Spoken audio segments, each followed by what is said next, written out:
nationality of corporations. If you look at the bar syllabus, what is included under this subtopic are what are included are only these two tests: control test and the grandfather rule.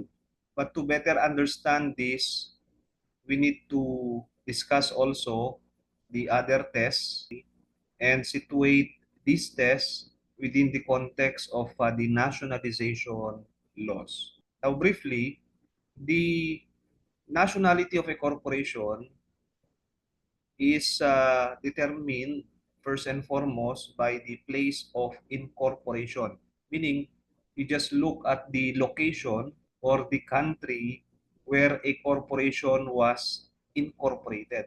So depending on the country that gave existence to a corporation, the same determines the nationality of a corporation. So in other words, if the corporation was incorporated in the Philippines, then it's a Philippine corporation. But if it was incorporated elsewhere, it's a foreign corporation. So the place of incorporation test, it determines a corporation's nationality based on the location where it is incorporated. Usually, this is the first test that we use in determining whether a corporation is eligible for activities here in the Philippines. Now, in times of war, how do we determine the nationality of a corporation? We apply the wartime control test. Okay? So for national security, in times of war, we don't just look at the place of the incorporation of a corporation. Under the wartime control test, we determine the enemy character of a corporation. So under this test, we examine whether a corporation is controlled or managed by individuals or entities considered enemies, regardless of the corporation's formal nationality. So even if a corporation is created here in the Philippines, if in case of war, sana hindi mangyari, we look at the people behind the corporation. So if they are all these foreign citizens belonging to an enemy country, then that corporation is not considered a Philippine corporation.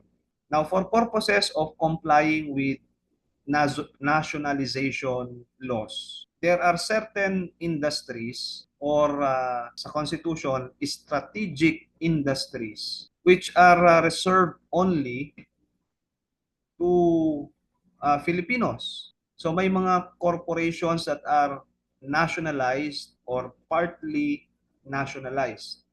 So we have a constitutional mandate in Section 11 of Article 12 of the Constitution that corporations engage in the exploitation of natural resources, public utilities, and other strategic industries must be at least 60% Filipino-owned.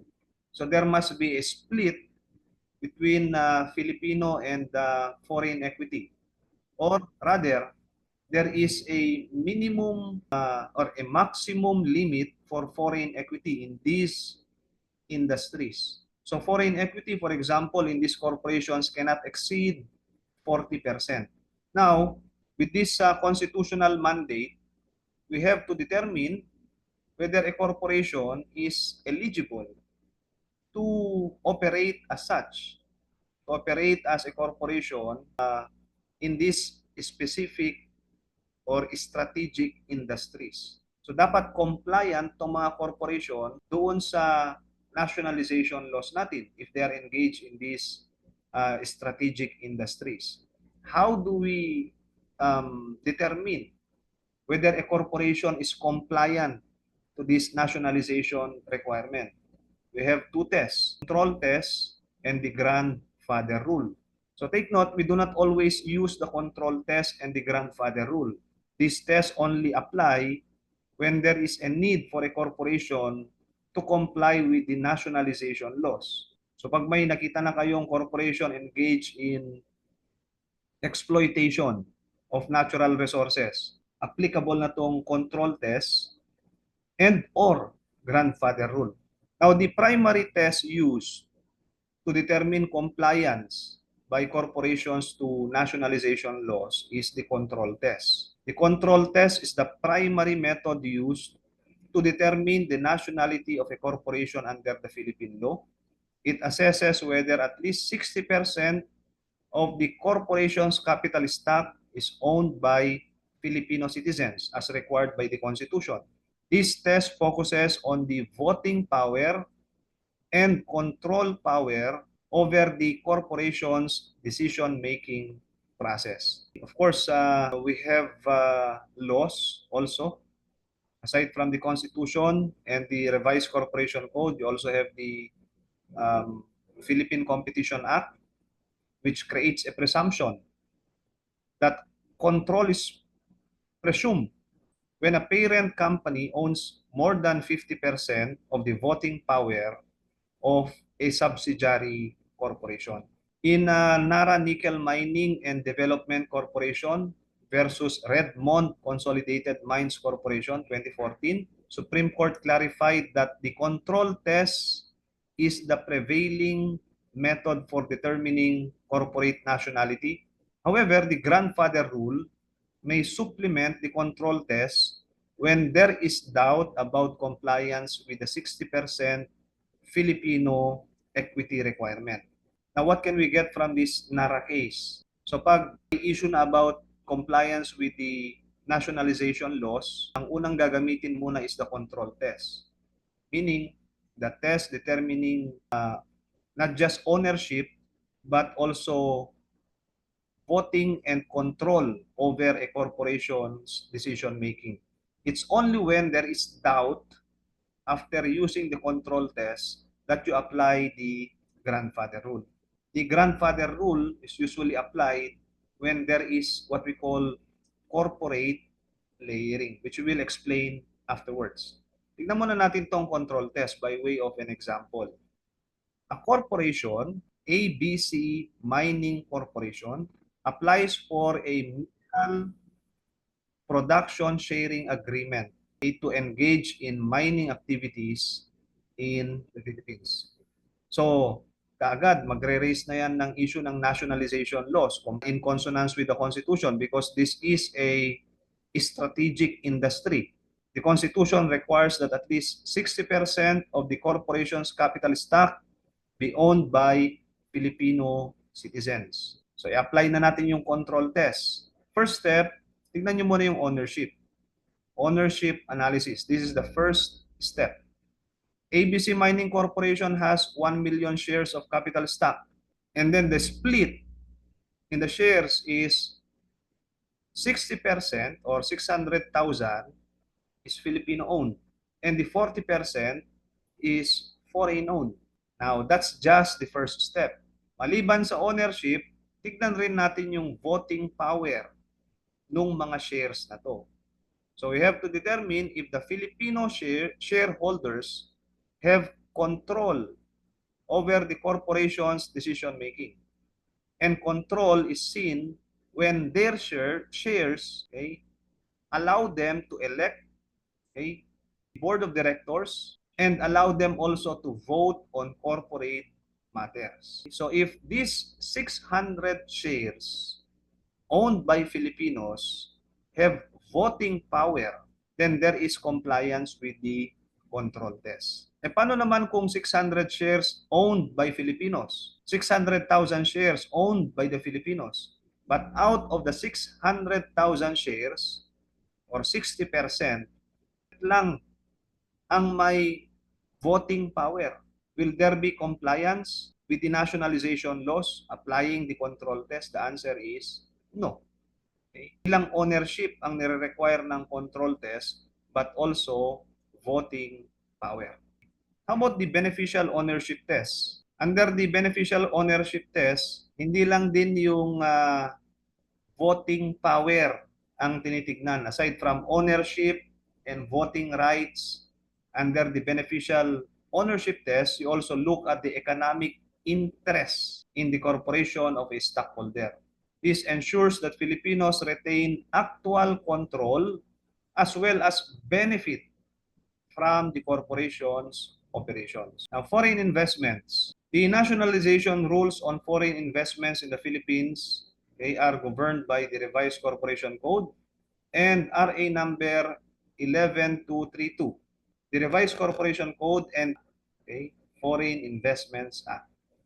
Okay, these laws ensure compliance with constitutional limitations on foreign ownership in certain industries. Okay, under the Foreign Investments Act, okay, foreign equity in businesses are regulated, particularly those engaged in nationalized or partly nationalized industries. It requires that at least 60% of the capital stock of corporations in these industries be owned by Filipino citizens. In the FIA, Philippine national, okay, is a Filipino citizen or a corporation where at least 60% of the voting stock is owned by Filipinos. So, punta tayo dun sa grandfather rule.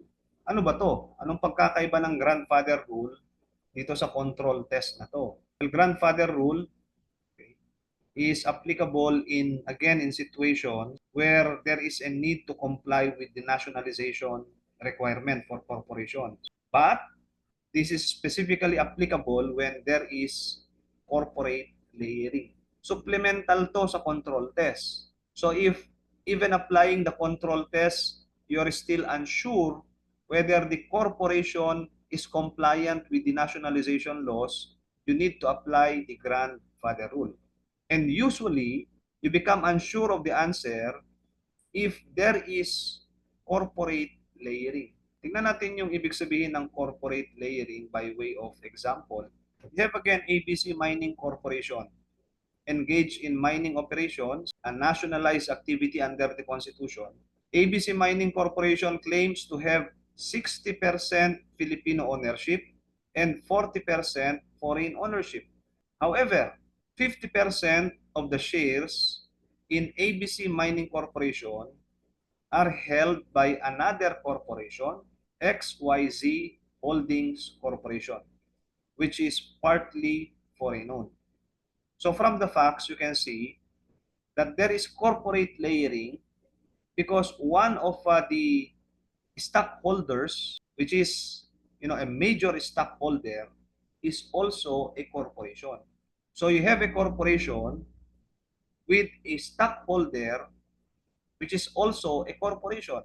And yung stockholder corporation is partly foreign-owned. So how do we determine whether there is really a compliance with the 60-40 split? Tignan mo yung constitution ng shareholdings nitong stockholder corporation. And in this particular case, XYZ Holdings Corporation. So step-by-step application of the grandfather rule. First step, tignan muna natin yung initial ownership structure. So as per the facts of the case, while the claim is there is a 60-40 split, it's clear that stockholder XYZ Holding Corporation owns 50% of the shares and the other 50% is owned by individual Filipino shareholders. So ang sigurado lang natin, yung sa individual Filipino shareholders, 50%. Itong XYZ Holdings, we cannot say whether yung buong 50% is Filipino-owned. Even if XYZ Holdings Corporation is a domestic corporation, by reason of its place of incorporation, we have to inquire into the constitution of its stockholders. So out of this 50% ownership of XYZ Holdings Corporation, ilan ba dun ang talagang owned by Filipino shareholders at ilan ang foreign? So if for example, XYZ Holding Corporation has this shareholder structure, 60% Filipino-owned, 40% foreign-owned, you determine the Filipino equity by multiplying the Filipino equity in the XYZ holdings by 50%. The total holdings of XYZ in ABC Mining. Thus, 30% only of XYZ Holdings is Filipino-owned. So if you add that now to what we determined as 50% Filipino ownership of individuals, then the total Filipino ownership in ABC Mining is 80%, which is compliant with the nationalization laws. Okay, medyo ibahin natin ng konti yung situation. What if in number 2, XYZ Holdings Corporation, a corporation incorporated in the Philippines, has this breakdown of equity structure. Instead of 60%, 20% lang ang Filipino equity and 80% ang foreign equity. So 20% times 50. Ilan ba yun? Let's compute. 50 kasi yan yung share ng corporation, XYZ Corporation, dun sa ABC. So 50, rather 20% times 50%. Saan ba yung calculator natin? 20% times 50%. 10% lang. So 10% plus 50. Still, compliant pa rin yan under the grandfather rule. So out of the 50% shares of XYZ Holdings, 10% is only Filipino-owned. But with the 50% Filipino equity, the ABC Mining Corporation is still compliant with the nationalization laws. So there is a satisfaction of the test. So by way of summary, tingnan natin, in determining the nationality of a corporation, you apply, in determining the nationality of a corporation, you have to look first whether that corporation is engaged in an strategic industry. If not, you just apply this rule, the place of incorporation test, because a corporation not engaged in an strategic industry may be wholly operated or wholly owned by foreigners. Liberalize na kasi yung foreign investments. As much as possible, the Philippines welcomes foreign investments. So corporations can be 100% foreign owned. Pero kung ang corporation na yan is engaged in a strategic industry where the Constitution mandates a limit of foreign equity, you apply the control test. And if not sufficient, kung di pa kayo sure because of corporate layering, you apply the grandfather